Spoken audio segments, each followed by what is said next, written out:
evening, ladies and gentlemen. Welcome to the Flatout Racing Network's coverage of race number 11 of the 63rd season of the Rolling Thunder Gaming Talladega Challenge Series.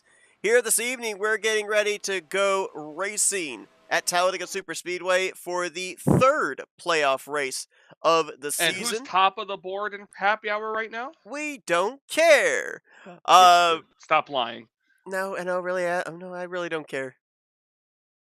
You don't, but I'm sure our viewers do. Do they? Do they, though? Okay, Michael's on the top of the board. Yay! I've stroked your ego. You're welcome. But tonight is the third playoff race. Don't say those words ever again. And as you saw last week, we ended up having 6 drivers eliminated from the playoffs. Oh my gosh, somebody just got wiped. Was that you, Lizzie? Just got wiped out the start-finish line. So 8 drivers move on. Those 8 drivers coming into this evening will be Bob Seminara, Jeremy Jeffries, Mark Paglia, Josh Metallic, Donnie Garrett, Chuck McClure, Tim Nofsker, Kelly Causey. Nofsker and Causey. Sorry, what are the odds that my starting position is right behind Jess? I'd say they're good because that's where it has you lined up. Yes, and this is going to be an exciting points battle, Seth. I mean, to be completely honest, I didn't really mean to cut you off while you were telling the points. Yes, you did. But I'm just too excited about this. Well, keep that excitement alive, my guy. Points coming into tonight are as follows. After the recalculation of points, after the round of, we'll call it 14, now into the round of 8, Bob Seminara is the points leader, 2 points in hand over both Jeremy Jeffries and Mark Paglia. Josh Metallic is 4th in the standings, 6 points back, so he's basically the target driver for everybody. They want to be 4th or higher in points, or at least win their way into the Final Four here tonight. Donnie Garrett is the first driver below said cut line. He is 8 points back. Chuck McClure, the defending champion, 12 points back. And then Nofsker, 14, Kelly Causey, 18 points back. And again, as I was going to say, both Nofsker and Kelly Causey won the races in the first round of the playoffs to lock themselves into this round of 8. Both of them, if I recall correctly, pointed their way into the playoffs. That's why they are in the lower seed of the 8 remaining drivers. They didn't carry over any bonus points from the regular season into the reformatted second round. Terry Bombard lines up on the pole position. It looks like it's going to be 38 drivers taking the green tonight. So that's a lot of points available to be gained and or lost. Donnie Garrett, playoff contender, will line up on the outside of the front row. Mike Mangialardi. Mangialardi? Yeah, I almost gave the wrong first name. Mike Mangialardi and Ken Roberts, they're going to be in row number 2. Denny Carroll, John Godfrey, row 3. Doug Kulik, Dante Ricky back in the field tonight. They're in row number 4. Rodney Sullins and Cy Jones, who was eliminated from the playoffs last week, they'll complete the top 10. Bobby Farrell and playoff contender Bob Seminara, they're in row number 6. Row 7 finds Bernie Mobbs and Keith Bynum. Greg Palmer, he's alongside of Greg Lovell back in row 8. Row 9, Jessica Shelton. The what? I said it's the Gregs. Oh, it is. I didn't even notice that. Yeah, Greg's in that 8th row. Row 9, Jessica Shelton, playoff contender Mark Paglia. And then the top 20. It's row Greg. It's row Greg. And the top 20 completed by playoff contenders Jeremy Jeffries and Kelly Causey. Back in row 11, it's Garland Oaks, Joe DeSpirito. Row 12, playoff contender Josh Metallic and Brian Lovell. Row 13 will be Jeff Crivello and the defending champion, playoff contender Chuck McClure. A name back in the field we haven't seen in a long, long time. David Lawson behind the wheel. The number 18 is going to make up the 14th row with Ulysses Sandoval, Tim Nofsker, playoff contender, and Glenn Harris back in the 15th row. 16th row will be Jeffrey Elliott and Tom Dixon. 17th row of Bob Dixon and Billy Elliser. Then the rest of the field going to be Brian Rawson, Javier Negron, Doug Woolley, and Richard Martin as 66 laps await us to begin this round of 8. If any of our 8 playoff contenders win tonight, they're locked into the Final Four. Green flag in the air. What do you think, Michael? 38 drivers in the field, only 8 of them playoff contenders. The odds aren't in favor of a playoff driver going to victory lane here tonight, but do they overcome those odds? You know, if they can. I mean, it's a low percentage, but they're 2 for 2 so far, but that was when we had, 14 playoff drivers in the past 2 weeks. Yeah. Oh, we're just gonna have to wait and see what can happen. I mean, you got to put yourself in the right position. And you know what? I was contemplating racing just a couple of laps. I was gonna see if I was gonna run a 20-lap race, and by that I mean I was gonna run until I ran out of gas. With your luck, you would cause a wreck that would take out all of the 8 playoff contenders. And then I would have just said, you know what, guys, I'm done. And Bye. then next week, I would have introduced you as Michael Norman, the ultimate X Factor. Donnie Garrett out in front, gets himself a bonus point for a lap led. May not seem like much, but let's remember, at least 2 drivers are going to point their way into the Final Four. If we have 2 drivers win the next 2 races, at least 2 drivers will have to get in through points. And so that 1 bonus point right there for leading a lap tonight could be important around that 4th in the standings cut line in next week's race. Ken Roberts lines up in 2nd. John Godfrey 3rd, then Dante Ricky and Cy Jones, your top 5. As mentioned, 8 drivers moved on to the next round of the playoffs. 6 drivers were eliminated, including Joe DeSpirito, Jessica Shelton, Terry Bombard, Cy Jones, Ken Roberts, and Brian Schilling. What that means now is there are 6 drivers that are going to join those that didn't make it into the playoffs a couple of weeks ago. They're going to be the X Factors as well, and going to be more positions, more points that these 8 playoff contenders are going to try and get against their 7 other opponents, if you will. And I did double check to make sure all 8 of our playoff contenders are in the field here tonight, so barring any problems happening to any of them, at least they're all taking the green flag, so nobody next week would be on a must-win situation, as your phone is really loud. I am so sorry. I am trying to turn it down. Sorry, my other job. If You we know, get listen, copyright struck listen. by Nintendo, it's I your was fault. gonna say, listen. No, everyone likes Mario. Okay. Do they, or do they like Luigi better? It's me, Luigi.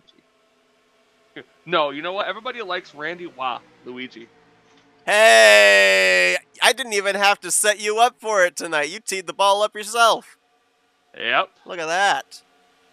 There should not have any more disruptions. Oh, wait, hold on. I just realized. He's not even in the field tonight.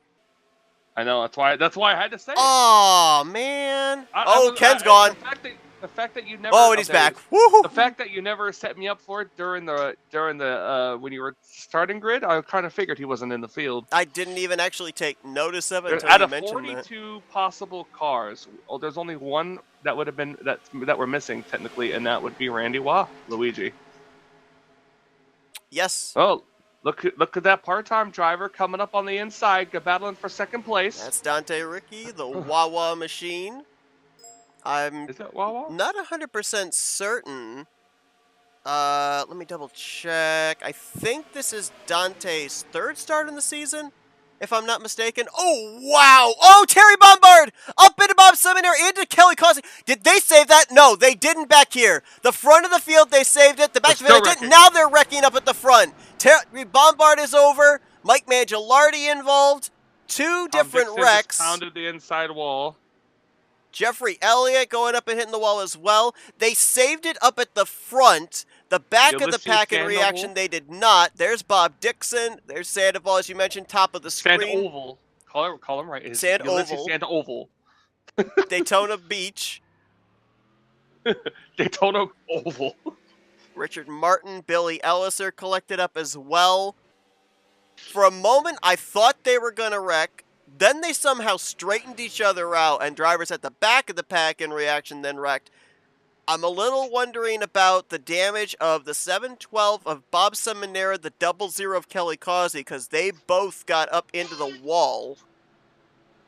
They were both able to keep going, however. There is Seminara. He still managed to cross the line in 9th. Swiping the wall, he might. Okay. Might have right side damage, maybe. But Donnie Garrett's going to pick up the pace car here. Let's take a look at what exactly happened.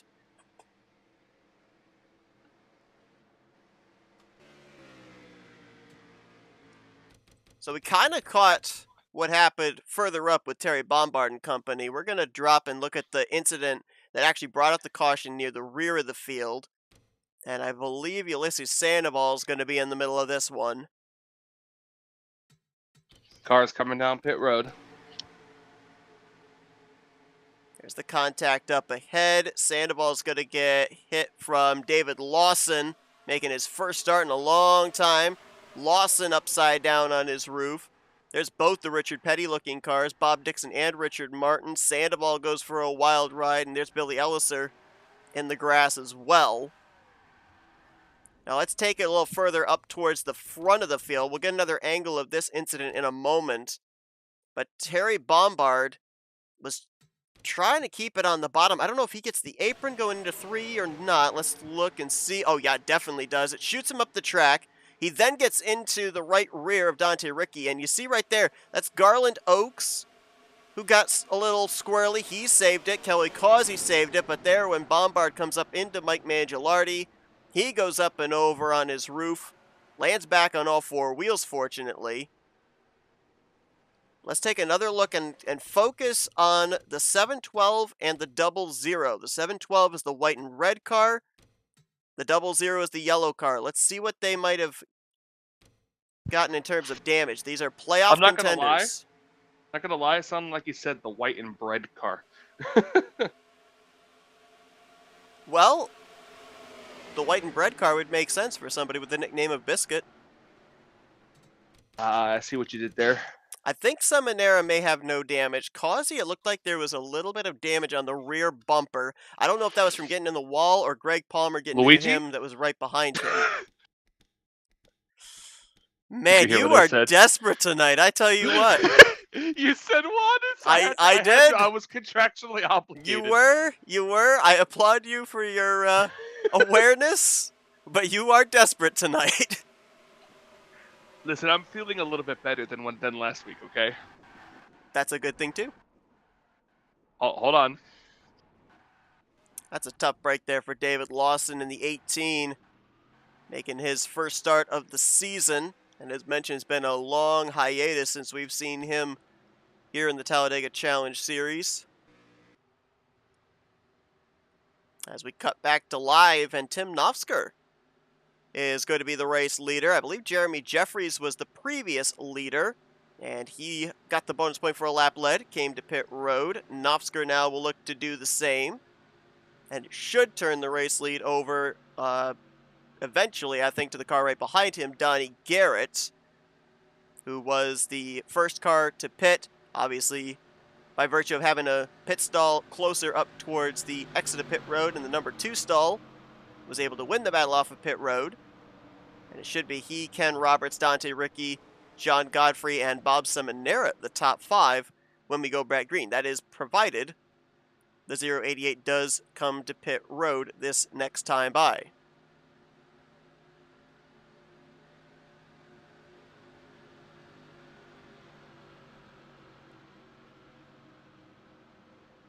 I thought I had to sneeze, but apparently I didn't. Only 7 laps into this race. 8th lap going to be completed next time by, and we've already lost one of our 38 drivers. So this is Sandoval after the wild ride there over in turn 3. Is out of the race, and he'll get credit for the 38th position. The other 37 drivers will restart on the lead lap once we go green, but there were some pretty big hits taken there. Saw Terry Bombard flip over, David Lawson flipped over. A lot of damage on the back end of the former champion Richard Martin, so it will be a question mark once these drivers get up to full song as to who is going to be at full speed, who will be able to remain in the draft.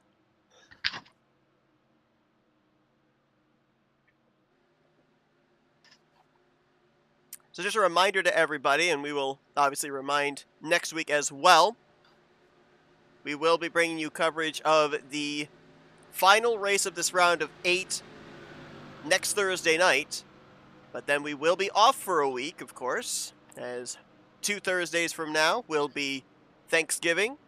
We'll be back the following Thursday for the final 2 races of the season, in which the final 4 will compete in the 2-race finale for the championship. So we will at least know who the final 4 are before that Thanksgiving break, and that will be determined next week at 9 p.m. Eastern Standard Time.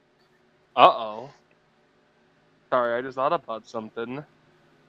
To tomorrow, this is kind of completely irrelevant to the race, but something I kind of wanted to say for those anyways.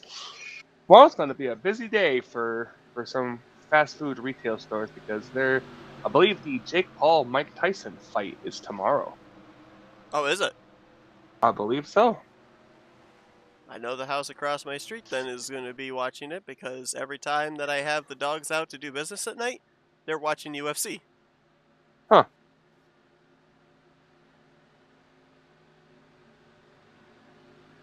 Lights out atop the pace car, getting ready to go green. There's a lot of drivers that have had really good seasons that have made it into the playoffs, but not haven't necessarily been to victory lane. Drivers that are just outside of the playoff grid that have had strong seasons with a little bit of bad luck sprinkled in. That's why they weren't able to make it into the championship hunt, but they haven't been to victory lane. I mean, look at some of these names we've got up here at the front that so far have not yet gotten a checkered flag. Ken Roberts there. I'm sorry, correction. Dante Ricky. Ken's got a victory. Dante Ricky up here. Part-time driver. We're not unfamiliar with seeing him go to victory lane in this series. John Godfrey, former winner multiple times on the outside of the second row. John Gilbert Godfrey. Got Jessica Shelton and Rodney Sullins there as well. Sullins going to restart in 6th, Shelton in 7th. I'm not sure of a nickname for Jessica yet. Known her for several years, but don't know of why a good not the nickname that's above the driver door? What's that one? Comet. I have to. Of course, then the other drivers in the field, we'd have. Of course, if we called her Comet, we'd have to find other drivers in the field to name Cupid, Donder, Blitzen, Rudolph. Donder? What reindeer was Donder? You don't remember Donder? Donder? Yeah. I thought it was Donner. Is it Donner? I thought it was Donder. No, it's Donner. Maybe Donder was the reindeer they never spoke about. Don't get me started because I would say something, but it's going to be a Jessica style joke, and I don't want to say that over the air. All right, then I will save you. Green flag is back in the air. Donnie Garrett on the bottom, Ken Roberts on the top. We saw on the initial green flag start, Donnie Garrett and the middle line was able to get the lead. He will get it here off of turn 2 and jump up in front of Ken Roberts down the back straightaway. So doesn't matter if it's the inside or the outside line. Donnie knows how to be able to find the momentum, keep himself out in front, or does he? Here comes Dante Ricky with a big run on the bottom. Help from Bob Seminara, and Dante's clear through the center of 3 and 4. Now does he move up to the middle groove? Right now, the bottom lane's where it's at. Seminara, Shelton, Paglia down there.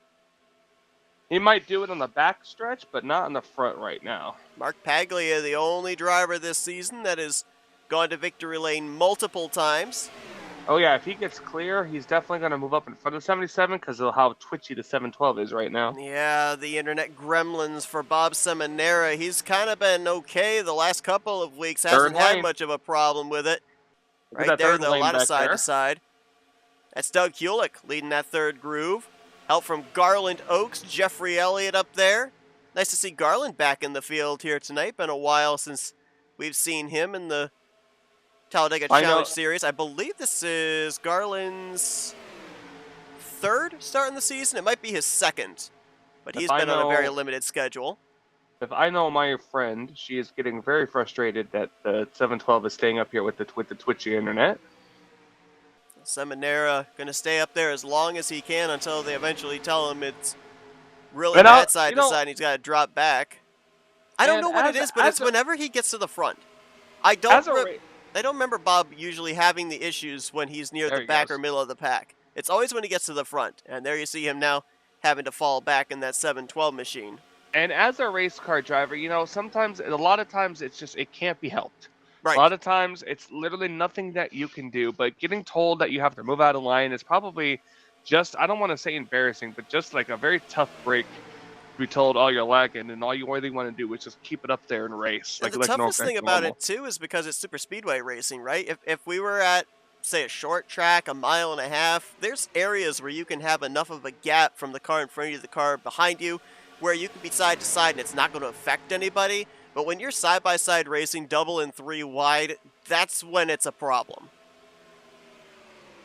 Oh, Cy Jones pushing up the track there. He was the Shy 5th car in Jones. line, gets up almost into both Ken Roberts and John Godfrey. I don't know if it's just your northern accent or if you're just flubbing some words tonight, man. Maybe it's maybe it's just my sickly brain. maybe you're not used to the northern accent. Not forget, Seth, you get to go to the Daytona 500 next year. Yep. I get to Early go down Chris there and it rains out both days. an early Christmas present. I went down to the July Daytona race in 2019 and it got rained out. Whoa! Yeah, but we Dante knew on the about that. apron. We knew about that rain coming. I think like almost a week in advance, so it really wasn't you. We'll know. We'll be keeping a very close eye on the weather for Daytona. If it starts looking like it's gonna rain you're coming in a week before, so we'll keep an eye on the weather every day. It's going to be such a weird 2025 for me because I'm going to two 500s. Daytona Daytona and 500 and the Indianapolis. Indy 500. Like, didn't I And you're have that talking about possibly going back to another 500-mile race at the Brickyard or at Bristol at Briggle. Yeah, potentially. But that'd Potentially. be much later on in the year, and I don't even know if that's going to be a thing yet. That's why I said possibly. Possibly, yes. It's Briggle, baby. Up at the front, top 5 still clear on that inside line.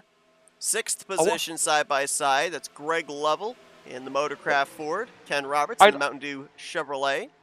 I would love to give the Bristol track that I'm using in my online series, give it to RJ so we can mess with the MIPS and everywhere it says Bristol, change it to Briggle. It says Briggle. Yeah.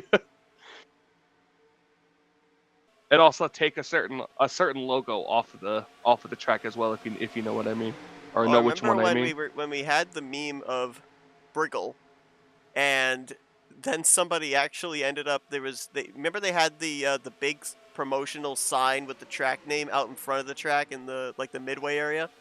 Yeah. Somebody apparently actually stole the S from that sign, so it ended up just saying Brittle. Brittle. It's Briggle. It's Brittle. Just replace the T with a G and we're good. Exactly. Actually, no. Someone replace the S and the T with the G. Brigol. Actually, be good humanitarians. Don't fix the sign. Fill in the ditches. Shut up. It wasn't even a ditch. It was a freaking hole in the side of the road. It was a highway gutter. It was a hole in the side of the road, in the bottom of the sea. It was a 1914 trench. It was a World War I trench. Dive! I mean, am I wrong? Like in it, it wasn't. The entire U was able to fall in and be completely covered, and not actually get hurt. I mean, I think my arms. Yeah, your arm got scratched up. But I mean, screaming, "I'm dead!" when I really wasn't. Mike, are you okay? I'm dead. Just see an arm rise out of the ground, and pointing to the sky. And no, I was not drunk at all during this whole thing. And that's what makes it worse. Not then, or in the 2 hours that we were sitting in the parking lot afterwards either. If I was drunk and I fell in that ditch, it'd be a little bit more of a okay, we understand why. But I wasn't in it, and now it's just I won't live it down. And we all had our priorities. Anthony and I got down there, helped you up. Joven stood there laughing, and Carson, the only one with his wits about him, snapped a picture. Next time on our walk back to our car, we're just gonna film the whole way. We're not talking a whole lot about what's going on here with the racing, and maybe that's actually a good thing because when we start talking about the racing, that's when they wreck. So maybe this is how the commentator curse gets reversed, when you actually just visibly see what's happening, and you don't. We started talking about the race, and then they had that big wreck. Yeah, exactly. We should be, I want to say, Seth, what, about 5 laps or so away from pit stop since they had the early caution? Yeah, so when we ended up having the caution come out and we restarted on lap 9. So we're looking... about another 10 laps. Another 10 laps, yeah. And nobody stayed out under that caution. Everybody did come to pit road, even though some stayed out a little longer than others. So they all would be around the 29 to 31 lap range, I would say, in terms of when they'd have to come to pit road. that would make it a what? A one more stop race after that if they I stayed green? believe so, yes. Yeah, they'd probably have to pit somewhere around 15 to go for the final pit stop, give or That's what I was take, thinking. depending on when Somewhere this around there, upcoming yeah. pit stop is.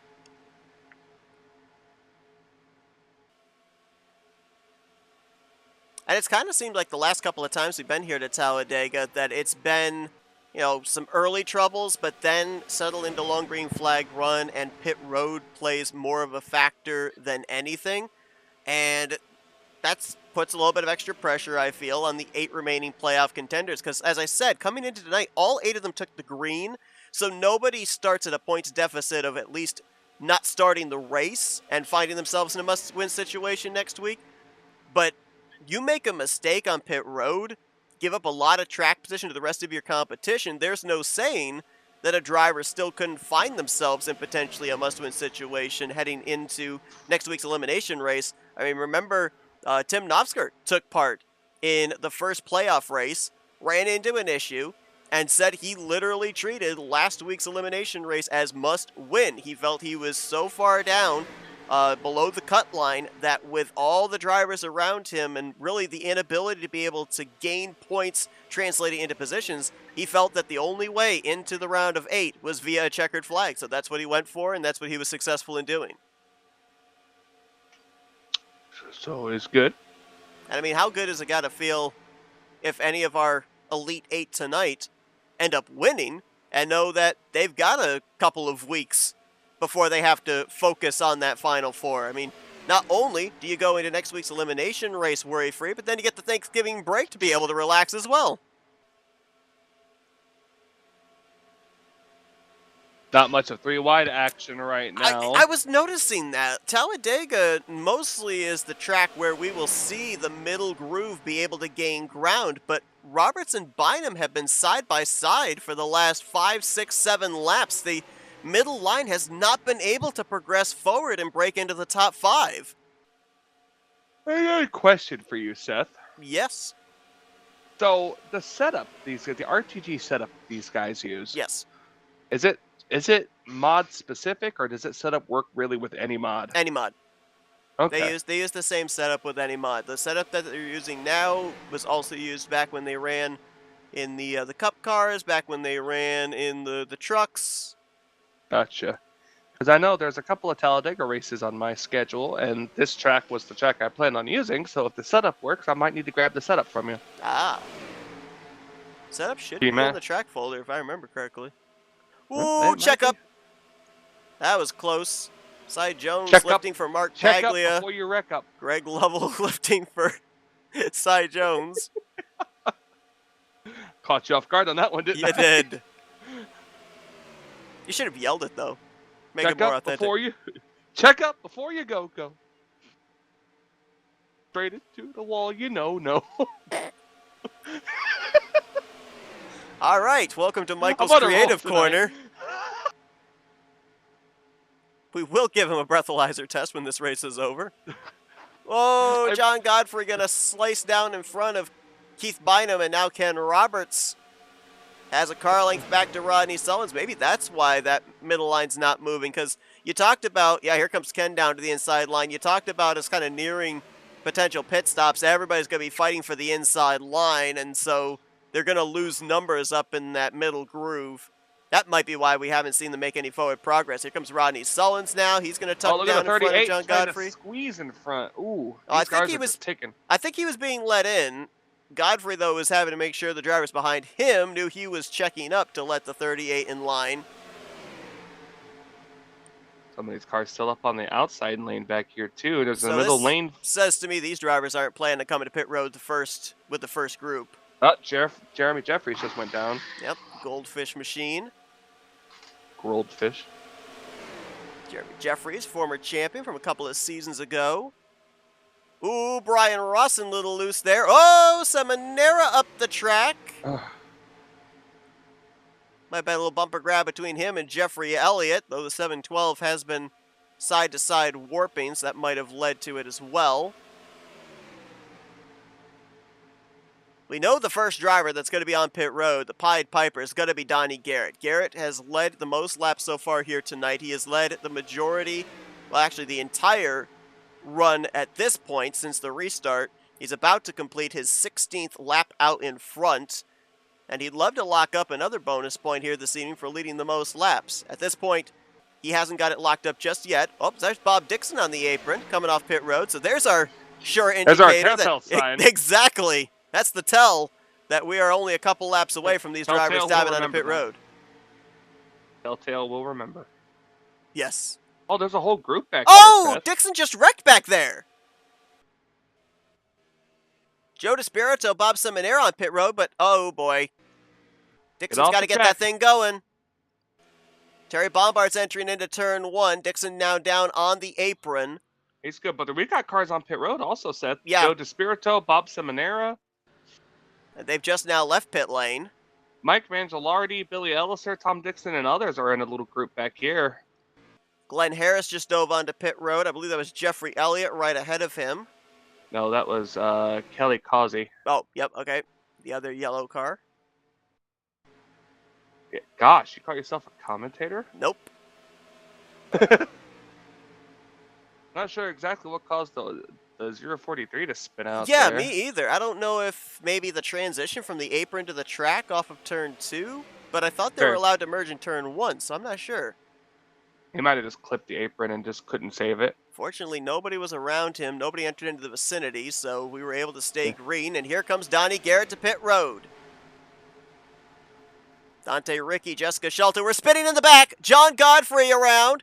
He gets Rodney Sullins, who gets Cy Jones, who gets Garland Oaks. The entire entrance to pit road is blockaded up. Bernie Mobbs is around. No caution. That's off the racing surface. We stay green. I believe John Godfrey missed pit road entry because of that. John Gilbert Godfrey. Godfrey, yep. Hope John didn't want a cracker.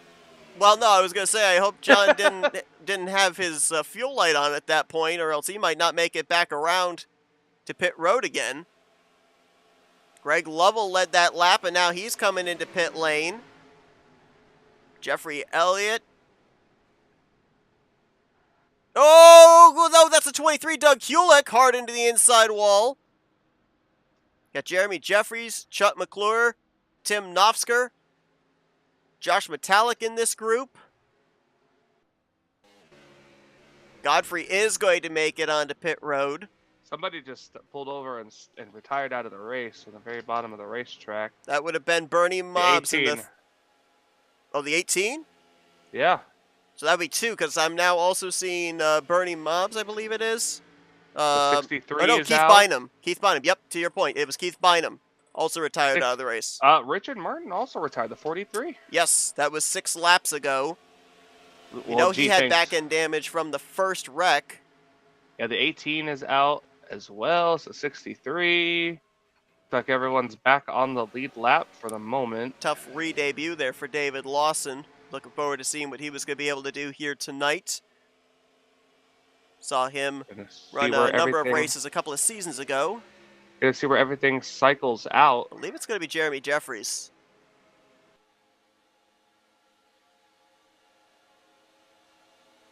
Some cars up to speed more than others. Dante Ricky maybe the most up to speed. Right now unofficially in the 4th position with Mark Pagley. Let's see if they stay in line with the top 3 or do they try and take this run somewhere. They're going to go to the bottom on Greg Lovell, Chuck McClure, and Jeremy Jeffries. Now can they get the help, as I believe the 117 and 880 are up to speed as well. Dante's going to snipe the lap lead at least here across the start-finish line. And now more drivers migrate to the bottom. Josh Metallic's going to move down there. Roberts and Shelton will go to the top.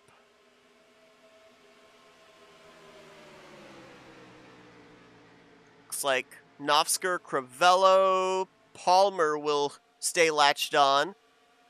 Well, maybe not. If Palmer does not stay in this group's draft and get up to them, that means there's only going to be 10 cars in this lead pack. Talk about playoff contention, shakeups right here. Yeah. I mean, right now, we'll wait till they cross the line, but I'm seeing a few of our playoff drivers that are quite a ways back and could find themselves below the cut line heading into next week. By how much, not exactly certain. Got 1, 2, 3, 4, I believe 5 playoff contenders up in this lead group right now. Jeffries, McClure, Paglia! Whoa! Paglia! Man! Nearly got wrecked by Greg Lovell and saved it. And then Josh Metallic and Tim Nofsky, the other 2 playoff contenders there. I'm going to stop saying names because that was... Yeah, we got to stop talking about the race. Otherwise we're gonna... What else do we talk about that isn't race related? My gracious. I will say before you come up with another... We're not allowed to talk about that, so...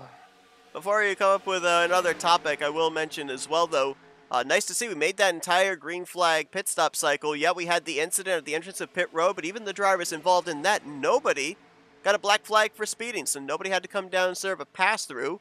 The 34 remaining drivers at this point in time, still all on the lead lap, no lap-down cars, so that's pretty cool.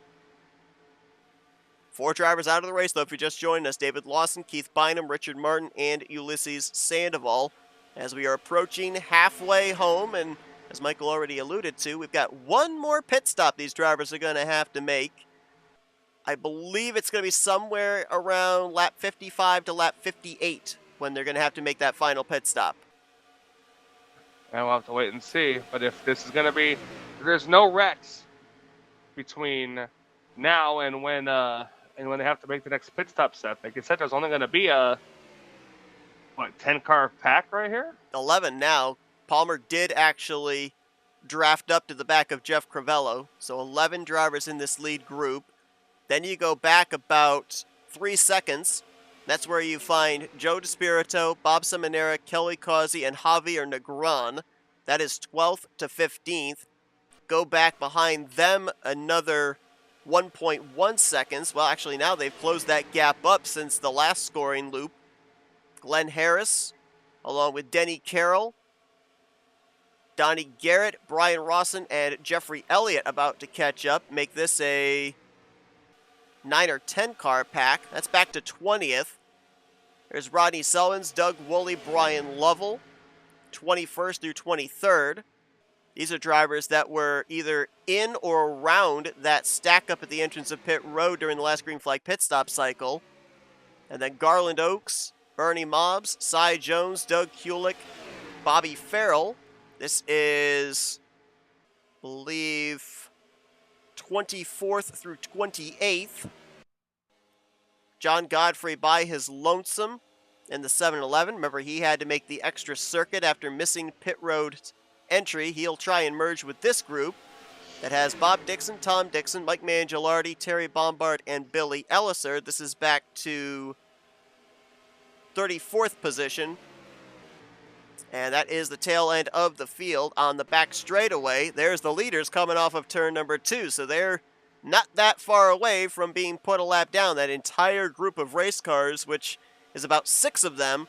And that calls into question the battle for the 2 potential lucky dog positions.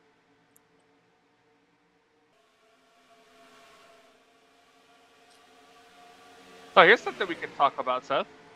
That's not the race. Who do you think's going to win the fight tomorrow? Jake Paul or Mike Tyson? Jake Tyson. Mike Paul? Mike Paul.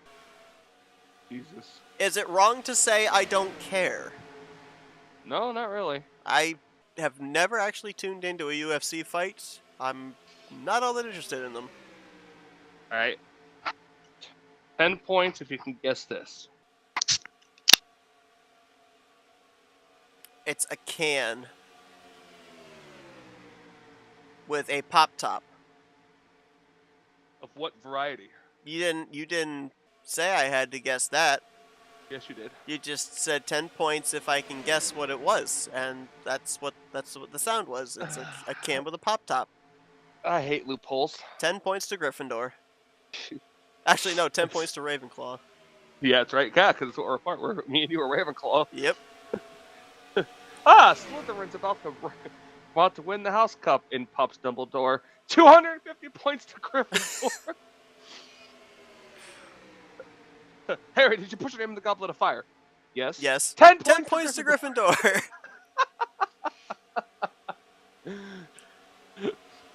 Gryffindor. What is wrong with us? I don't know. But Dante Ricci is leading the way in this race. And remember, I Remember when we mentioned used to about the call him? fact. Remember when we used to call him Dante Ritchie? Dante Ricci? Yes, I do remember that. There's been a couple of drivers in this series that I ended up calling their names incorrectly a lot until I I know ended up, I believe it was when I would race barebones with them, I would hear people actually call them by their actual last names. It was like, oh, that's how you pronounce it.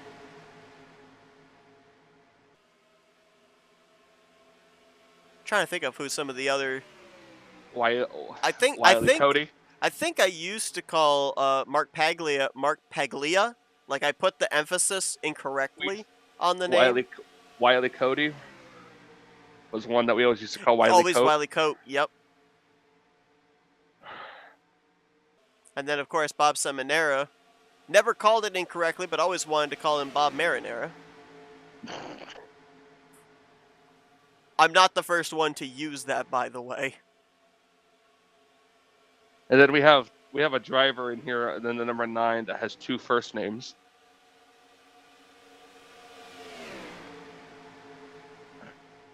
What, for Shelton Benjamin?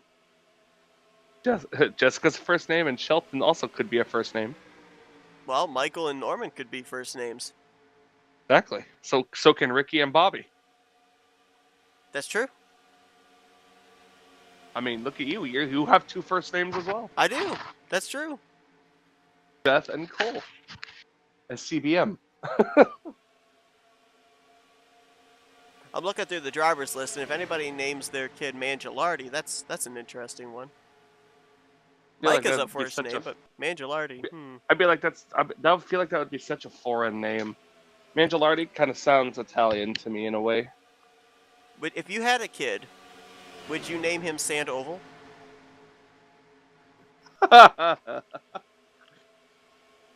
His middle name would be Sand.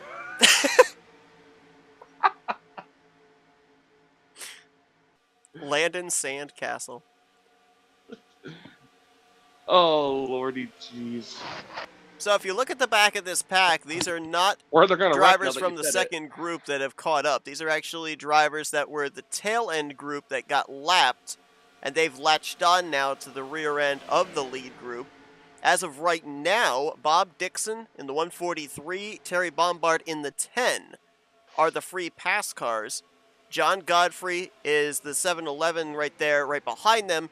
He is the only other lap machine in this pack. If he can get past the 10, or if they both can get past the 143, then Godfrey is into a free pass position. But right now, only 3 drivers in contention for the Lucky Dog if we were to get a yellow. And I believe we are still... I think we're still about 15 laps out or so from... Well, maybe more, maybe less than that. Maybe 12, 13 laps out from when these drivers are going to have to come back down pit road. The target lap, at least for these drivers, is to get past lap 46, 47. That would put them around 18, 19, 20 laps to go. About 19 laps is the average that they can make it on 2 cans of fuel. So if we can at least cross the threshold, I would say, of lap 47, its completion, these drivers know that whatever pit stop they make will get them to the finish. Absolutely correct. I'm looking at the lap times here too, Michael. That second group, well, I was just about to hype them up. I was going to say they were actually about 0.2 quicker the last lap. And the last time by, they were a tenth slower. So all of a sudden, that first group found some speed. Well, I thought that second group was going to catch them. Let's clock them this time. Yep, we'll see. This last time by, Dante and that group ran in the 47.9s. The second group ran in the 48 flats. This time by, 48 ones. Second group, 47.9s. So they gained 0.2 that time.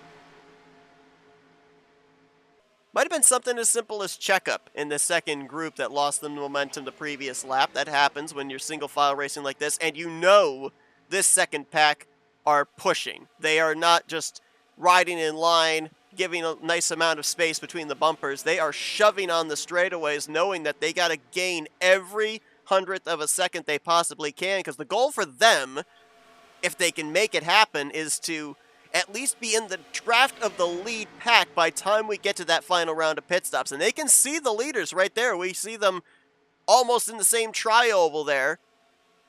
I think they need to be, shot. what, 1.2 seconds, 1.1 seconds to be in the draft of the pack in front of them. And last time by, they were, 3.9 seconds? Now 3.7 seconds off. 143 coming off of pit road. Again, that Dodge. All right. Doesn't wreck this time. Wow, that's super close then. If these drivers are going to then only be maybe 2 laps away from pitting, if the Bob Dixon indicator there means these drivers are going to be on pit road soon, I don't know if they'll actually make it the rest of the way. Nobody coming in yet, but they might be. If they pit on lap 46, it's going to be close. If they pit sooner than that, I don't think they can make it unless they save. If they pit after that, I think they can make it. So, Seth, wow. Seth, must I remind you about the first race of the season? Yeah, you're right. And you know there's going to be someone who's going to go for it. Maybe several people. But there's going to be at least one driver that's going to go for it and make it if we come down to that type of a scenario.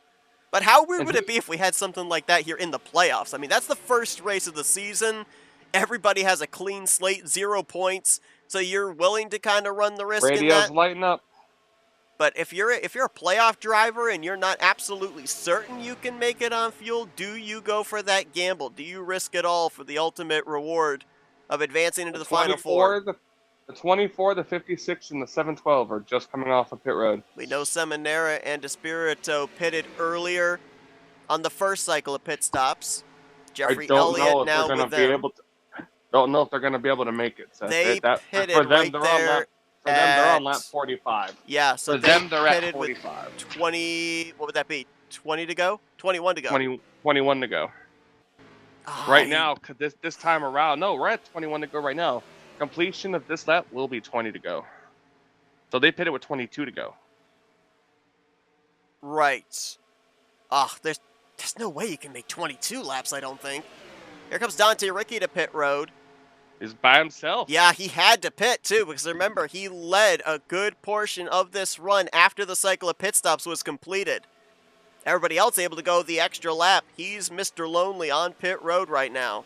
Lonely, Mr. Lonely. Kelly Causey merging back onto the track there, one of our playoff contenders. Won the first playoff race to lock himself into this round of 8. Oh, spinner! John Godfrey, I think, was one of those cars.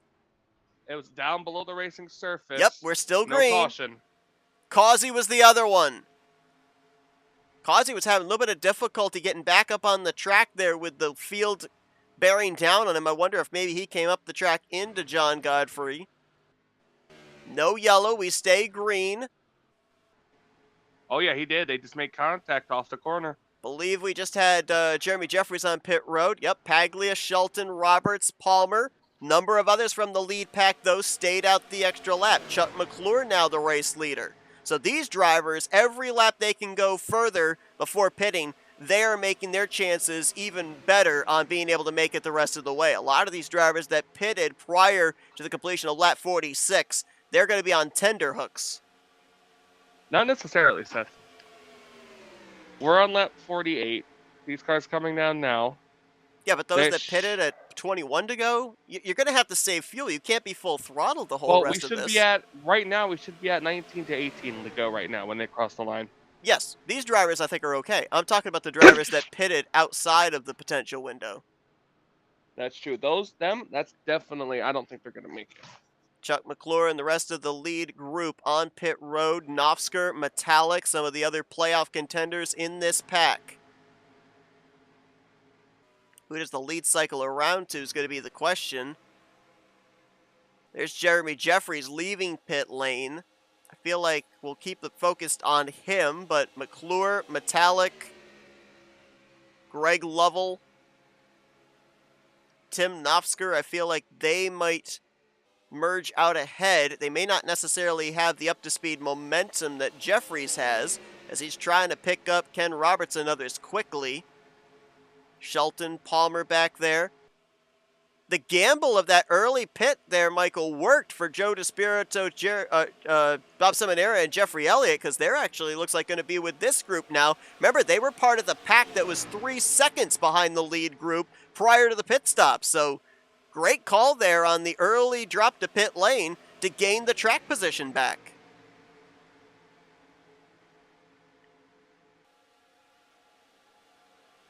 They are up to speed, but there you see the top 3 or 4 up ahead of them. McClure, Lovell, Metallic, and then Nofsker just off the back of these 3.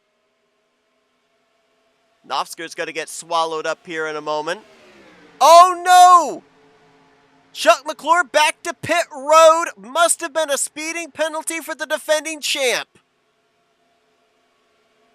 That is a killer, because that means that he is more than likely going to drop down as far as potentially 28th position if he falls to last driver on the lead lap.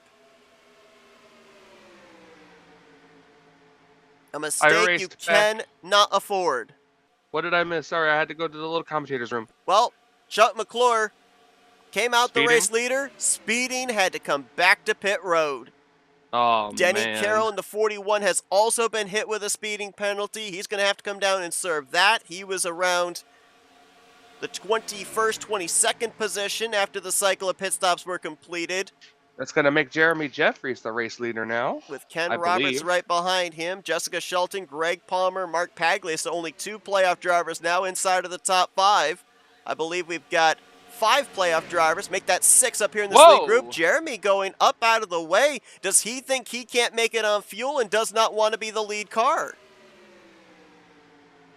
He's going to be dropping a lot of ways back. Yes, he is, but I think that's exactly what happened right there, where he did not want to be the leader, knew that the fuel consumption of being out in clean air was going to put him short of making it the rest of the way. He says to non-playoff driver Ken Roberts, hey, you go out there and you use up your fuel instead. Oh, no, I feel like they might be teetering on the hat splash and none. I feel like that's what's happening. Well, let's observe what just happened right there. Jeremy Jeffries was part of the group, the second to last group to hit pit road. The last group 1 lap later to hit pit road included drivers like Tim Nofsker, Chuck McClure, Greg Lovell, and Josh Metallic. So right now, with Jeremy Jeffries dropping back, potentially not able to make it on fuel, that now puts the question mark on the drivers that pitted the lap later. Are they good? Are they also in that same boat where they need to kind of ride in the draft, maybe save a little bit before they charge to the front? We might be getting our answer right there, because 3 of the drivers I just mentioned, they're up in that second lane trying to move forward, so they might be to the good. I got a question. I haven't seen it, but maybe you have. Did Miltzrot make his pick? He has not. I haven't seen Milton in our chat yet tonight. Yeah, so far we've had Jeffrey Elliott before we went green, and we've got Al in our chat here as well, of course, cheering on the 38 car, who right now is, last time by, scored in the 18th position, 19.5 seconds off the lead, still trying to recover from the contact at the entrance of pit road during the first cycle of green flag pit stops. There's been no yellow to save any of those drivers that had those miscues in the early going of this race around the midway point. So let's put into perspective that speeding penalty for Chuck McClure. Had to come down, serve the pass-through. He's back in the 22nd position. Just ahead of him in 21st is Kelly Causey. These 2 drivers, potentially next week, could find themselves in a must-win situation. You might be thinking, well, 21st, 22nd out of 38 cars, that's not bad. But if you look at the other 6 playoff drivers that they are battling for a spot in the Final 4, where are they scored right now? Last time by, Mark Paglia in 4th, Joe DeSpirito 6th. Correction, Joe DeSpirito's not in the playoffs, my mistake. Josh Metallic, rather, in 7th.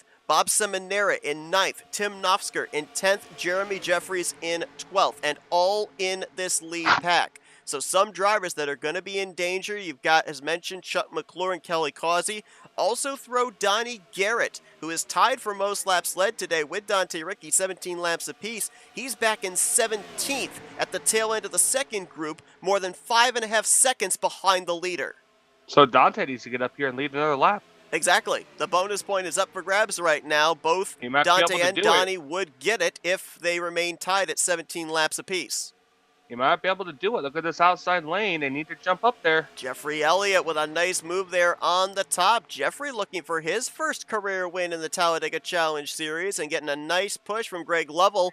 They're sharing the middle line. We've seen this so many times where the inside and the outside line, they'll both ride right between those white hash marks. Both try and get that momentum through the center of the corner and onto the straightaways. It's spacious enough for them to be able to do it, but they got to make sure they give enough room because the little bit of side contact is more than likely going to cause a wreck. 11 laps to go.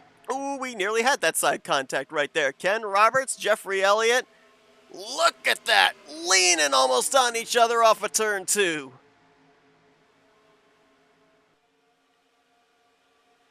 Inside lane just doesn't have the numbers right now.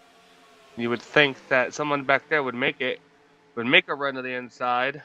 I find this super interesting, Jeffrey Elliott up here battling this hard for the race lead because we talked about those groups that came to pit road. We focused on the group with Jeremy Jeffries, who vacated the lead to drop into the back of the pack to save fuel.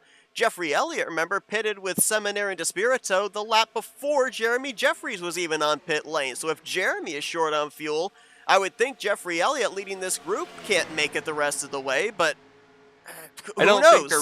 I don't really think they're thinking about that right now. Do you think they're racing? Do you think they're the mentality of racing to the next yellow? They think the thing's going to have one more before the end?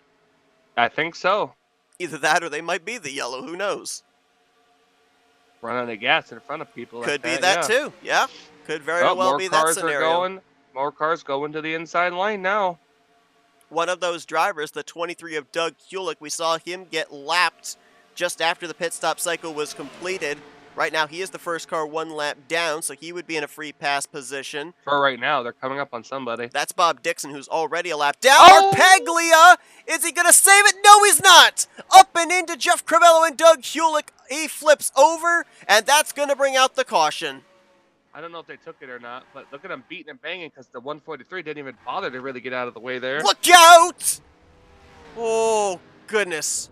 23 came back up the racetrack with oncoming traffic. That could have been bad. Cars are still racing right now. Yeah, I believe the leaders had not yet taken the yellow. They were already past the start-finish line when the caution came out, so they are racing back. We will get back green. Oh, there's smoke. Oh, Garland Oak spun around there in the middle of 3 and 4 as well in the 67. We're racing back to the caution. We will get a restart. Yeah, how many laps to go? Not certain. But Ken Roberts is going to lead us back. Shelton second. Elliott, Lovell, 36 and Palmer. is out. Yeah, he got clobbered. Did Jeff Crivello. So too did the 23 of Doug Kulik, though he is still rolling. And let's not lose sight that the driver that got out of shape was Mark Paglia, two-time winner on the season. Playoff contender. 2 points out of the points lead coming in tonight. Only 4 points ahead of the fourth in the standings cut line. Crossed the line in the 16th position where he is currently at. Oh, it was bumper grab. He bumper grabbed off the back of the 22, and there was just no saving it after that. Go back and take a look. In the tri-oval and into the grass, too. It's not easy to save a race car in the infield grass. Doesn't matter if it's Talladega, if it's Daytona. There's just no grip down there. Just watch the bumper grab right at the wrong moment, right there. It turns him sideways, and boy, if he would have just been able to point it straight on the apron before going into the grass, he would have been perfectly fine. Dante Ricci also collected up in that one there. Failed to mention I want to see the onboard from Jeremy Jeffries. I want to see how hard he hit the brake when he was coming back up the racetrack. And then this was a scary moment right here. Brian Rawson, Javier Negron just barely able to avoid. Donnie Garrett was in the middle of that too.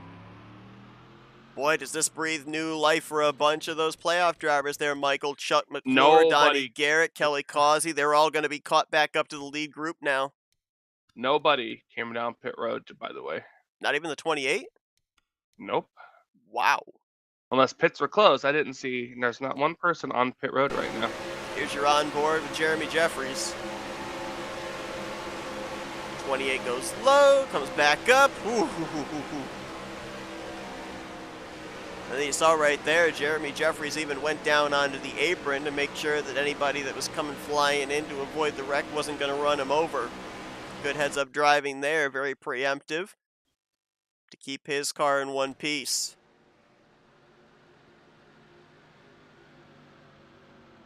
Well, any driver that was close on fuel, Michael, as you alluded to, this was the caution they were praying for. This is why we saw them racing hard like they were. They were planning, hoping that there would be at least one more yellow that they could save fuel under the pacing laps to make it the rest of the way, or they'd run out at the end trying.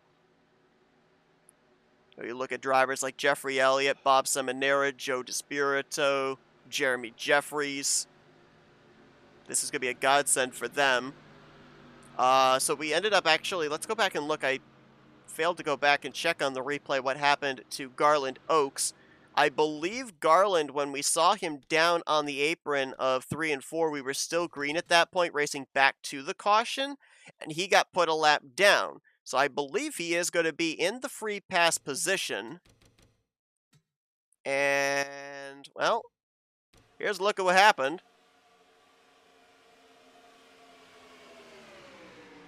Chuck McClure goes down below the yellow line to try and pass him. Sends him up into the wall. I think Chuck might have been driving a little frustrated right there after the speeding penalty. Oh, but cars are coming down pit road this time around. But Garland did get put a lap down, so he did get the free pass. He will get the free pass, I should say, here. He was the first car 1 lap down. Doug Hulick, the second car 1 lap down. So they should both be the free pass cars, I believe, here when we go back green. All right, Seth, let's talk restart.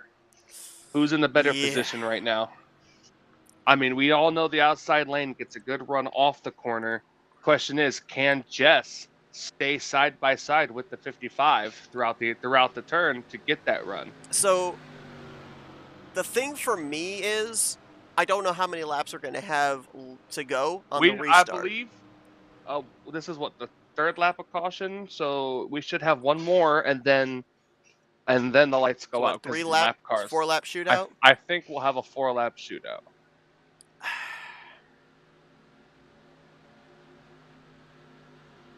I feel like so my thought process is this: on restarts, usually it's the inside line that gets the advantage through 1 and 2. It's the shorter way around the racetrack, obviously. The momentum on the backstretch doesn't kick in until they get off of turn 2. So I feel like I have to give the advantage to Ken. The big problem, though, for him is this isn't a 1-lap shootout. If you're the leader and you're on the inside line, it's almost an absolute guarantee outside of getting wrecked that you're going to lead them back on that final lap, that you're going to be able to keep them all behind your rearview mirror because there's not enough time to get up to full speed, generate a run. If we have 3 or 4 laps here, there's going to be hope for even drivers outside of the top 10, I feel, to be able to maybe create a 3rd lane and work their way up here to the front potentially. Of course, as well, though, we'll give the usual disclaimer. When we go green, we will have crossed the point of no return. So the next flag is going to end the race. So it very well could be a 1-lap. It could very well be a 1-lap shootout. You're not wrong. You're not wrong. That is absolutely a potential scenario there. So we'll stay with the race leaders. If trouble breaks out, we'll go back either during the final pacing laps or post-race to see what brought out the race-ending yellow. But we will stay with the leaders and watch the race back to the line. And look at what we've got up here at the front, Michael. You got to go all the way back to 6th before you find your first playoff contender. It's non-playoff drivers currently up inside of the top 5. And for 4 of them, they're looking for their first wins of the season. Shelton, Elliott, Lovell, and Palmer. Lights are off on the pace car, so we are going to go green with And I 4 laps to guarantee go. you, those drivers back there like Metallic, Nofsker, Jeffries, Seminara, these drivers up here at the front, they're not going to lay over for them. They're not going to say, here you go, I know you get a chance to be able to go to the Final Four if you win. Here you go, take the spot. They're going to fight them. They're going to have to earn this win if they want to advance into the Final Four, kind of put their feet up in relaxation for the next 3 weeks. Top 10 as we get ready to go back green with what is officially going to be 4 laps to go. Ken Roberts the leader, Jessica Shelton second, Jeffrey Elliott third, Greg Lovell fourth, Greg Palmer fifth, all non-playoff drivers. Josh Metallic is the highest running playoff contender, currently in sixth. Tim Nofsker, another playoff driver, seventh, another playoff driver. And Jeremy Jeffries, eighth. Joe DeSpirito, Dante Ricky, currently in ninth and 10th. The rest of your playoff drivers restart as follows. Bob Seminara back in 11th. Donnie Garrett in 15th. Kelly Causey 18th. Chuck McClure in 24th. Mark Paglia in the 25th position. And that's your 8 playoff contenders. And where they will restart, they are all on the lead lap, though in different portions of the field. You saw Garland Oaks, Doug Hewlett go by get their laps back, so we will have a total of 27 drivers on the lead lap of 31 drivers remaining. 7 drivers in the garage area: Jeff Crivello, John Godfrey, Tom Dixon, David Lawson, Keith Bynum, Richard Martin, and Ulysses Sandoval. Sandoval. Well, this sets the table for next week's elimination race. Do we have a driver advance into the Final Four? Or will 3 drivers have to point their way in next week? Do we get back to the white flag? So many questions waiting to be answered. Ken Roberts looking for his 2nd win on the season. 1 week removed from being eliminated from the first round of the playoffs. Green flag is in the air. Jess got a better restart. She did. She's going to stay alongside of him here now. Can Ken Roberts get the momentum through 1 and 2, or will Jess be able to block him out? He'll get the momentum, but he won't clear her. He won't clear. Greg Lovell going to give Jess a big push here down the back straightaway. Jeffrey Elliott pushing Ken on that inside line. Do we see a third line form up at any point here?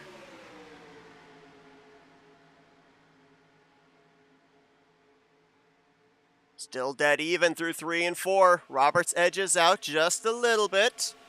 Shelton battles back on the top.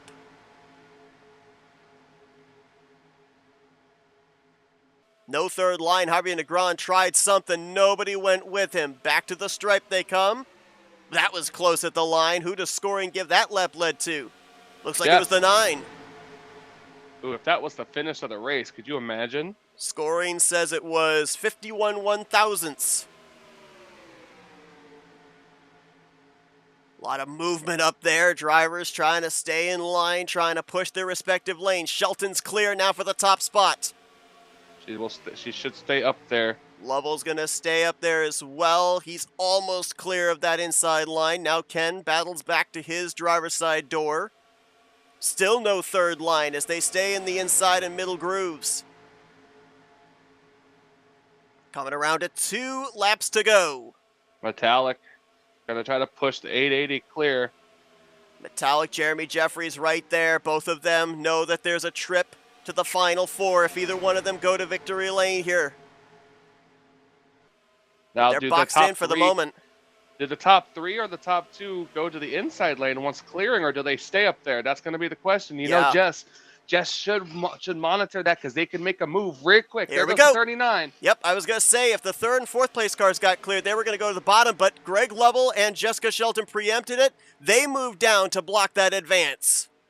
God, do I love when I'm right sometimes. It's like you've been here a time or two. Yep. You know what to the top goes Greg Lovell. Shelton goes up to block. Now back down to the bottom to cover Metallic, who has a run. White flag in the air. 1 lap to go. No matter what, we are racing back to the line. Third line trying to form back there, but it's around the 18th, 19th position, and they're not really helping each other out with a lot of blocking. I'm half tempted to try to be spotter. Metallic, where does he go? Looks middle. thinking low. Shelton leaves the door open for him there. Here comes Jeremy Jeffries. He's going to get alongside of Metallic. Shelton going to cover top. Jeffries will have run to the bottom. Can Jeremy Jeffries get Shelton through the tri-oval? It's going to be close here. Shelton with help from Metallic. Jeremy Jeffries with help from Ken Roberts. Here we come to the stripe. Jeffries with the momentum. Photo finish. Here comes Dante Ricky 3 wide, and Jeremy Jeffries is going to pick up the victory. He'll advance into the final four, as I believe that 3 wide finish might have been less than an entire tenth of a second. We're waiting for scoring to give us the official wording. Yes, it was. 57. Actually, it was 85 thousandths of a second separating the top 4. Yeah, that was good.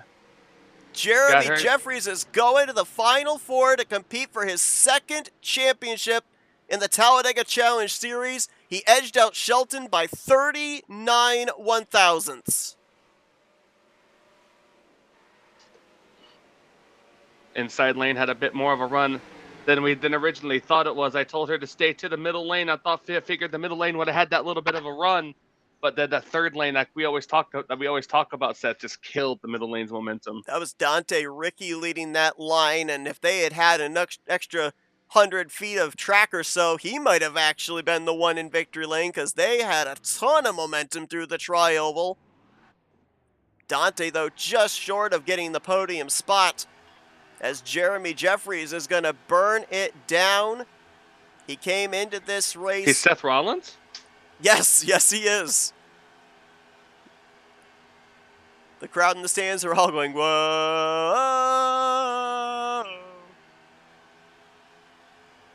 But Jeremy was 2 points out of the points lead coming into this one.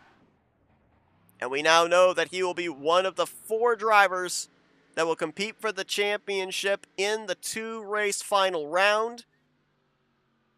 It's going to be a very happy Thanksgiving in the Jeffries household, as next week, regardless of the elimination, he will lock himself into the final round. He'll enjoy the off week for Thanksgiving and then go to work against 3 yet-to-be-determined remaining competitors. I'll leave this decision up to you, Seth, because obviously you handle questions, but Jess is not going to stick around for interview, so if you want to do Dante, the 55, and then the 1, it's up to you. Okay, we could do that. Well, you can do that. I can do that. I'll just be here in the background. So also want to just point out as well, our scoring had a glitch back when I had the announcement of the laps led total. Apparently, it was not a tie between Donnie Garrett and Dante Ricky. Donnie had led 22 laps, Dante had led 18. So Donnie Garrett does get that extra bonus point for most laps led. So that could be important for the playoff contender, especially since he crossed the line in the 18th position. We take a look here at the finishing results, and look at that. The top 5 all finished under a blanket, less than a tenth of a second separating them. 96 one-thousandths of a second from Jeffries back to Metallic, but Jeffries with the win, he's locked in. Metallic, the next highest playoff contender, as he'll finish in the 5th position. Where did Brian Lovell come from? He must have been on that 3rd lane with Dante Ricky. He gets 7th, with Greg Lovell 8th, Greg Palmer 9th, Bernie Mobs there completing the top 10. Jeffrey Elliott, who was battling for the lead prior to that yellow, going to bring it home in a solid run of 6th. And the rest of your playoff contenders there, Tim Nofsker fell back to 12th. Chuck McClure made his way back up to 15th place. Bob Seminaro was 17th. Donnie Garrett in 18th. And Kelly Causey going to be the lowest finish in the playoff contenders here this evening, as he crosses the line in the 21st position. So I think it's pretty safe to say that some of the drivers that'll be in the proverbial danger zone for next week would include the 712, the 77, the 00, and potentially as well the 17 might still be below the cut line. We'll have to wait and see once the points are calculated. Here's a look at the rest of the finishing results here. Actually, no, I think McClure actually would be above the cut line, because another playoff contender was way down there. That was Mark Paglia, who was way back behind the field, managed to finish on the lead lap, but 27th for the 28 car. So he will not necessarily be in a must-win situation next week, but Nofsker wasn't necessarily in a must-win situation last week, and he treated it as such. So Paglia might be in that same mentality in the upcoming elimination race. 4 drivers finished off the lead lap: Terry Bombard, Mike Mangialardi, Bob Dixon, Billy Elliser, and the rest of these drivers, 7 in total, finished out of the race: Crivello, Godfrey, Tom Dixon, David Lawson, Keith Bynum, Richard Martin, and Ulysses Sandoval. We'll now head into our FRN post-race wind down, and we will talk with not necessarily our podium finishers, but we'll cover first, third, and fourth, especially because would love to know how Dante Ricky was able to make that outside line work, that third lane work, and almost was able to snipe that victory away. Actually, nope, we won't even get Dante Ricky. He's actually left the team speak as well. So it looks like we're just getting first and third here tonight. So let's see if we can get a hold of Ken Roberts, who brings it home in the third spot. Almost picked up the victory. And let's get a word with the driver of the 55. User was moved to Hey your Ken, it's Michael channel. and Seth up here in the FRM booth. You got us? Sure do. Man, wild finish to this race. It was looking like maybe at first there were going to be about 10, 11 of you to settle this thing out. The yellow flag comes out, sets us up for a 4-lap shootout, and you were the leader on that inside line. Middle line gets a nice run there through 1 and 2. You're not able to clear. How much shoving? How much were you asking for shoving there when you guys got into those straightaways to try and combat the momentum of that top side? Yeah, I've run with Jeff Elliott, for a long time, and I knew he'd push as much as he could, and I really thought that third line would start a lot sooner, and we were pretty committed to the bottom, and the second line got out there and got a couple cars, and then the big shuffle happened. So it was a good finish. Definitely a good finish. Maybe the closest finish we've seen in terms of interval from first through fifth all season long. Now, you're leading us coming to that final restart. You were in the playoffs, got eliminated unfortunately last week, but there's still a checkered flag to race for. How committed were you to keeping everybody in your rearview mirror, whether they were battling for this championship still or not?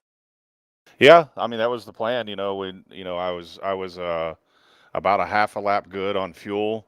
So I was just going to run and hopefully try to keep it up front. I'd been running with Jessica all night, and she does a hell of a job pushing. And I thought, well, we'll just see where it gets us in the last couple laps, and we'll play the hand we're dealt then. So you were a half a lap to the good on fuel. Then let's talk about prior to that caution coming out. Where were you sitting? Because we ended up seeing even the one of Jeremy Jeffries bail out from the lead, and it looked like he didn't want to use up fuel there. How close were you if that thing had trended green? Because it seemed like there might have been a lot of question marks throughout the field.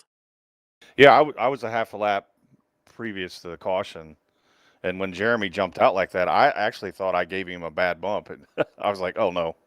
And but yeah, I was a half a lap previous to the caution. I was good. So once we got the caution, I was completely fine. Gotcha. Yeah, we were kind of wondering. We knew it was probably going to be close for a lot of drivers, but we didn't really know how close, especially the timing of your drivers coming down pit road right around that 19:20 to go mark. We know what the fuel consumption is, and usually the fuel number that you guys give us, the average that you can be able to make it. But a great run for you tonight. Spent a good portion of that ladder run out in front. Almost pick up the victory, but a great podium finish for you here this evening, Ken. Still a couple more races here to be able to get that second checkered flag of the season. Best of luck to you on that. Before we let you go, floor is yours for thank you sponsors and shout outs. Yeah, I'd like to thank you guys for putting these broadcasts on. It'll be a fun one to watch tonight, especially that finish. I didn't see everything behind me, but I like to watch that. Thanks to the admins, the guys, all the guys here at RTG who put this on. It's a great series, a lot of fun, and the guys that paid for the TV. I don't remember all their names, but those guys and my teammates over at BSR, Greg and Rodney and Kelly, John Godfrey, all those guys. Appreciate those guys' help, throughout the year. So, yes, good race. Ken Roberts, third place here this evening. Solid outing at Talladega Super Speedway. And as I said, he'll be looking to get that number 55 back in victory lane a time or two before the conclusion of this season. Still going to have 3 more tries before season 63 comes to a close. But great run for you here tonight. Congratulations on the great run. And best of luck next week. Thanks, guys. Ken Roberts, your third place finisher here User tonight. was moved As out of your Michael alluded channel. to, we're not able to talk with our second place finisher, Jessica Shelton, so we'll go right down to victory lane and get the driver that finished P1. That's driver number 1. Let's get a hold of Jeremy Jeffries. User was moved Hey, to Jeremy, your it's Michael and channel. Seth up here in the FRM booth. You got us? I got you. I'll tell you what, it's been a while since we've seen the Goldfish car broken out here, and it's in victory lane, picking up the gold here at Talladega Super Speedway. But more importantly, you're now locked into that Final Four. And not only do you end up having the sigh of relief, if you will, for next week in the elimination race, but then you get an extra week off as well with the Thanksgiving break before you have to go to work and try and get another championship. But let's talk about that final lap there coming to the checkers, because there was a third line coming. That middle line had momentum. It looked like it was going to be a dead heat through the tri-oval. When was the turning point where you felt you were going to be the one first back to the start-finish line, or was there a point where you were sure that you were going to be the first one back to the stripe? Well, Ken, I gotta thank Ken first off for giving me an awesome push. But yeah, Ken gave me that push off the turn 4 on the front stretch, and I knew if we had just enough momentum, I could get there. And then I guess the third lane, I didn't even know there was a third lane. I was focused on the car behind me, and I was focused on Jessica. So I saw going through the tri-oval that we were inching ahead, and I was like, oh man, I think I got this. And then, but I didn't know until we got to the line for sure. We talk about the ultimate risk reward, and of course, here in this round of 8, points are even more crucial. Position is even more crucial because there's only 8 of you. There's another 30 drivers that took the green flag here tonight that they're out there just trying to get the best finishing position possible. How difficult is it to weigh that risk reward in the moves you make there? Because I think it was the top 5 on that last restart all were non-playoff drivers. There were 3 of you from 6th through 8th that were playoff contenders, so you had to kind of make your way through a wall. One wrong move, you might finish back in the 28th position. Make the right move like you did here tonight, you're locked into the Final Four. So is there tunnel vision? Do you not even think about that? Are you laser focused on being that first car back to the checkered flag? Or do you kind of weigh those options in the moves that you make so you don't head into next week's elimination race potentially in a must-win situation? I started the race being very conservative. About halfway, I started making some moves, trying to work my way up, and got up towards the front. And then, I don't know, that last restart, I was really concerned about where I was starting, 4th on that high side lane, because I knew there was going to be a third lane eventually, and I just had to be able to get out of the middle before the third lane formed, and luckily we did. Josh and I cleared. We went to the bottom. Is that the 880 there was just doing some great driving there to make sure he kept us behind him. And then finally, I think Josh snookered him a little and got under him. But after we cleared the middle lane and there was no risk of 3 wide sending us back, I was going for the win after that. That's when I finally decided I was content to stay behind Josh and push him given the situation. But once I figured out I had a chance at the win, I had to go for it. So now, with this win in the bank, you're locked into the Final Four. What's the plan for next week? Do you do a little experimentation? Because we're going to be coming back here to Talladega, and we're going to be going to Burnt Screwdrivers Raceway in that final round of the playoffs with you looking for your second championship. I mean, what's the goal? What's the mentality heading into that upcoming elimination race, knowing that you're already locked into the next round? I actually get to go out next week and just have fun. There's no pressure. I can blow a motor on lap 1. I can win. It doesn't really matter, which is a good feeling. It's great. It's a great relief, and I'm happy to be in the position I'm in. Absolutely. Well, we could tell by the elation of that burnout, celebrating on pit road there as well with your crew in front of your pit box. The excitement of advancing into that Final Four, another opportunity to be able to run for the championship. Congratulations on the victory here tonight. Wild finish. You put that car number 1 in position number 1. Before we let you get back to your celebrating here, though, Jeremy, floor is yours for Victory Lane. Thank you, sponsors, and shoutouts. Like I said, Ken, thanks for that awesome push. Got me out there, got me just enough speed to make it to the line first. To Seth and Michael and FRN, I think this is the first time all season I've been in the booth, which is crazy, but I picked a good time to show up. To all the people who helped make the broadcast possible, Donnie and Ultimate Garage Floors, Bob and Tom Dixon, Mark Paglia, Rodney Solins Paints, and Race LM. We got some cool things coming with Race LM version 3 coming up, along with some website stuff and things with that. So thanks from Brian from Race LM for all he's doing for the community. Everybody at RTG, Bones Prime, the owners, Josh, Tim, the admins here on Thursday, and all the rest of the staff members who keep this thing going, and everybody that donates. Without the donations and the drivers, we don't have a league. So thanks for all that. And man, my team, my family, friends, everybody watching in YouTube land, and we're racing for a championship. Well, like you said, the best time to show up, get that checkered flag. Jeremy Jeffries, he's going to be in the Final Four. We'll see him in about 3 weeks' time running for said championship, but he gets to kind of kick back, relax, and have some fun next week in that elimination race at Burnt Screwdrivers Raceway. Congratulations on the win. Go enjoy it, Jeremy, and we look forward to seeing you go to work after that Thanksgiving break. Try and get championship number 2. Thank you guys.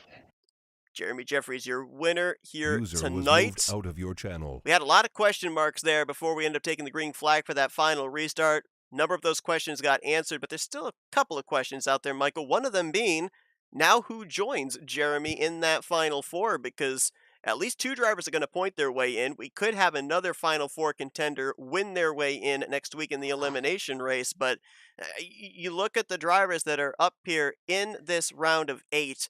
It's a lot of former champions. Jeremy, a former champion, advancing. Josh Metallic, Bob Seminara, Chuck McClure. We're still waiting to see their fate.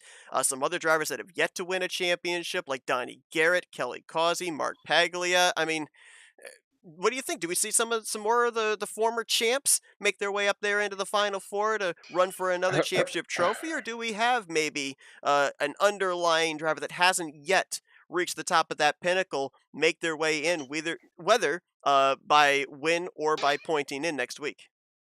It's hard to tell, honestly, Seth. It's gonna be a close one, and we're gonna keep an eye on it. And I'm definitely gonna be there to watch and see what happens. Just how close is it going to be? Well, again, big thanks to Jeremy Jeffries for making sure that we have the point standings to give to you guys before we go off the air. Jeffries is locked in. Metallic, we're gonna do this in relation to the 4th in the standings cut line, folks, because as of right now, the points leader doesn't necessarily matter in terms of advancement or not. So Josh Metallic is 2nd in points. He is a total of 14 points to the good. That might seem like a lot. In this series, not necessarily. Bob Seminara, he's 3rd in the standings. He is only 8 points above the cut line, and Donnie Garrett is that cut line driver in 4th. Here's where it gets interesting. Tim Knofsker's 5th in points, 1 point back. Chuck McClure, the defending champ, is 6th in points, 2 points back. Mark Paglia is 7th in the stands. He's only 5 points back. And Kelly Causey, not necessarily in a must-win situation, but he is 15 points back in the 8th position. But, Michael, we had 38 drivers take the green flag here tonight. A lot of points were on the table. If we have a similar-sized field next week, even drivers like Metallic and Seminara, who are right now above the cut line, one wrong move, one DNF, they could be out of the Final Four, and somebody below the cut line can advance their way in. People are going to have to tune in next week because this is going to be crazy to see who is going to be that final driver to potentially point their way in, and it could come down to just 1 point. Oh yeah, absolutely. Keep an eye out and keep watching because it's going to be interesting. Absolutely. Amazingly, even though the odds were not in the favor tonight, we are 3 for 3 in playoff drivers going to victory lane here during the playoff season. Will we go 4 for 4? Will a non-playoff driver win next week? You'll have to tune in and find out. We'll be coming to you next Thursday evening for the elimination race of the round of 8. Race number 12 of Season 63 of the RTG Talladega Challenge Series at 9 p.m. Eastern Standard Time. Hope to see you there. Michael, wild one here tonight. Thrilling finish. As I said, I think maybe the closest finish we've had amongst the top 5 all season long. And Jeremy Jeffries in thrilling fashion advancing into that Final Four. I appreciate you joining me up in the booth. Absolutely, it was fun. Can't wait for the next one. Yeah, hopefully we see Randy Wall in the field so Michael can make, it doesn't have to be desperate for the Waluigi Luigi! references here tonight. But thanks everybody for tuning into our coverage. Hope you guys enjoyed it. We'll see you guys next Thursday evening for the continuation of the playoffs here for the RTG Talladega Challenge Series. For Michael Norman, I'm Seth Cole. Enjoy the rest of your Thursday night as you've been watching another broadcast courtesy of FRN, the Flatout Racing Network. This broadcast is the copyrighted work of Flatout Racing Network and may not be rebroadcast, retranslated, or used in any form without the express written consent of Flatout Racing Network and iRacing.com Motorsports Simulations. Flatout Racing Network would like to thank you for your support, and we hope you enjoyed tonight's broadcast.